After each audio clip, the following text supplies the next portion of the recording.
there's this man who sold the same asset twice. Not a used car, not a house in the suburbs, not even a rare painting. He sold the Eiffel Tower, the most famous iron structure in the world, the undisputed symbol of Paris and France, not once, but twice in just a matter of weeks. And both times, the buyers handed over huge sums of cash, fully believing they were making a legitimate secret deal with the French government. When you first hear that story, it sounds completely impossible. How does one man convince two separate, experienced businessmen that the Eiffel Tower is secretly for sale? How does he walk away with suitcases stuffed with cash, twice, without anyone raising the alarm?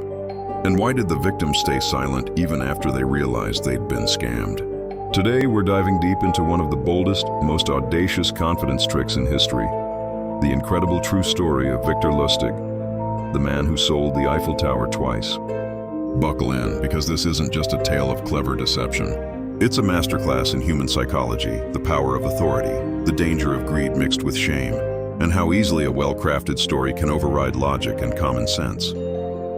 Let me take you back to Paris in the spring of 1925. Europe is still healing from the devastation of World War I. France is struggling with massive war debts, rising inflation, and a battered economy. In the middle of all this stands the Eiffel Tower. Built in 1889 as a temporary attraction for the World's Fair, it was supposed to be dismantled after 20 years. Now, at 36 years old, the tower is showing serious signs of age. Rust is spreading across its iron lattice. Maintenance costs are skyrocketing. Newspapers are openly speculating whether the government should tear it down and sell the metal for scrap.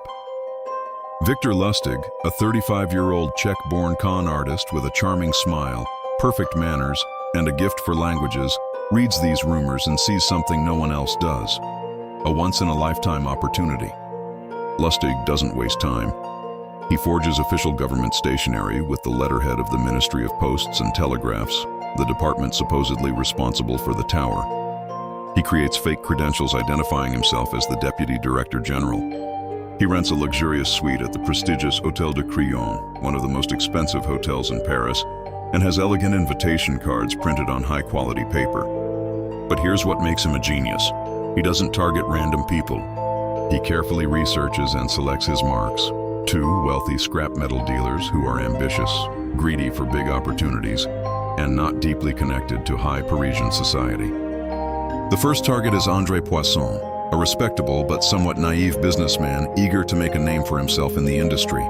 Lustig sends him a formal invitation to a private meeting at the Hôtel de Crillon. Over glasses of fine wine and Cuban cigars in the elegant suite, Lustig leans forward and drops the bombshell in a hushed, confidential tone.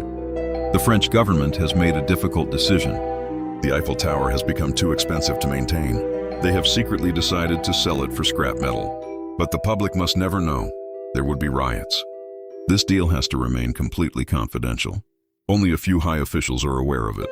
To make the story feel rock solid, Lustig arranges a private guided tour of the tower itself. The two men ride the elevator, walk along the observation platforms, and Lustig dramatically points out serious structural problems and costly rust damage. He shows Poisson forged internal government documents, budget reports, engineering memos, and official seals, all looking perfectly authentic. Poisson's mind starts racing. 7,000 tons of high-quality wrought iron at current scrap prices could be worth a fortune. This could be the deal of a lifetime. Convinced he's been chosen as an insider, he agrees to pay 250,000 francs, the equivalent of roughly $1.5 million today, as a combination of down payment and necessary bribe to secure the contract quietly. Lustig walks out of the hotel with a briefcase full of cash. Now here's where the story becomes truly legendary. Instead of disappearing immediately like most conmen would, Lustig waits. He knows that Poisson is far too embarrassed to report the scam to the police. After all, who wants to admit they tried to secretly buy the Eiffel Tower for scrap? So Lustig does something almost unbelievable. He identifies a second scrap metal dealer, another wealthy businessman also named Paul Poisson, no relation, and repeats the entire con almost beat for beat. Same luxurious hotel suite, same forged documents, same confidential story about the government's secret decision, same private tour of the tower. The second buyer falls for it completely and hands over another 250,000 francs in cash. Two different men, two completely separate transactions, the same world-famous asset, sold twice in a matter of weeks. For several glorious weeks, Victor Lustig lives like royalty.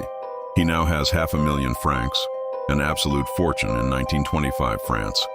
While both victims sit nervously waiting for the official government paperwork that will never arrive.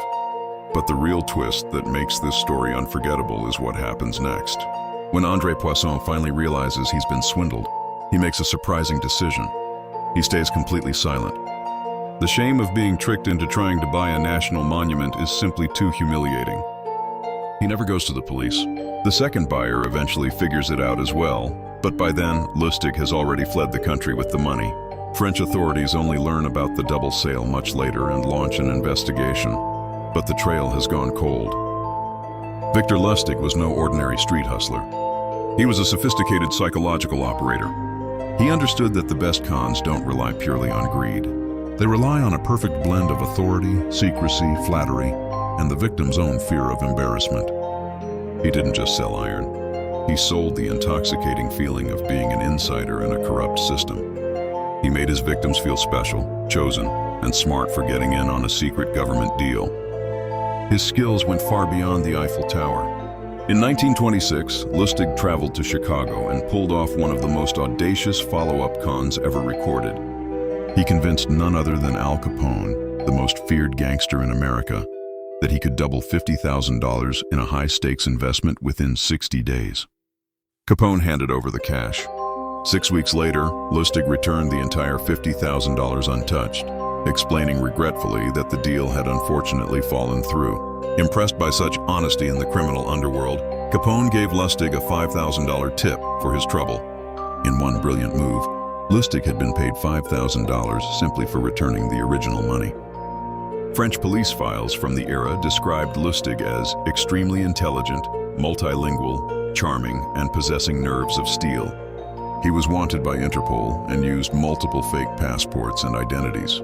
He was arrested several times but repeatedly escaped, once even jumping from a moving train. Eventually, his luck ran out. In 1935, after moving to the United States, he was arrested for counterfeiting US dollars and sentenced to 20 years in prison. He was sent to the infamous Alcatraz Federal Penitentiary, where he died in 1947 at the age of 57. But the Eiffel Tower scam remains his crowning achievement.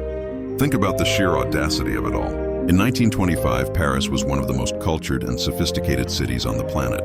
The Eiffel Tower was not some obscure building. It was a beloved national symbol visited by millions every year. Yet two experienced, wealthy businessmen each paid a small fortune in cash because the story Lustig told felt completely believable. It forces us to ask uncomfortable questions. How much of what we accept as official today is really just a well-crafted narrative? Governments sell bonds and assets. Banks issue loans. Companies raise money through IPOs and private placements. Every single day, people hand over millions based on documents, credentials, promises, and the appearance of authority. We trust the system because constantly questioning everything is mentally exhausting. Victor Lustig didn't break the rules with violence or brute force.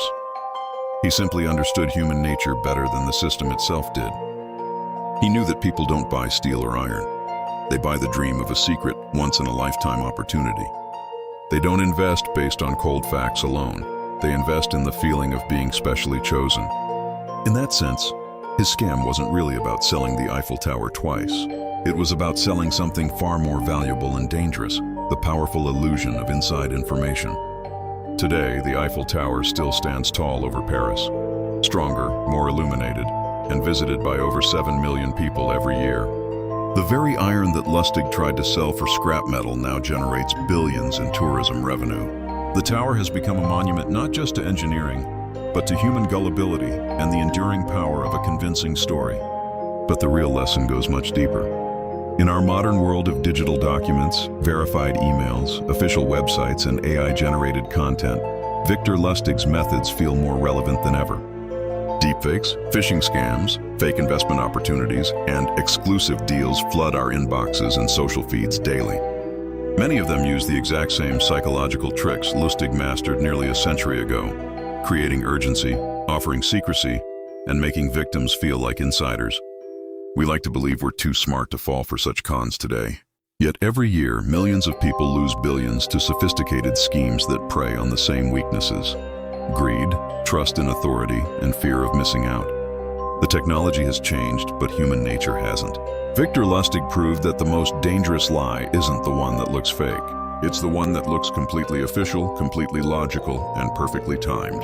So the next time you come across a deal that feels too good to be true, or a story that makes you feel specially chosen with inside access, pause for a moment and ask yourself one simple but powerful question. Is this real? Or am I the next person being sold the Eiffel Tower?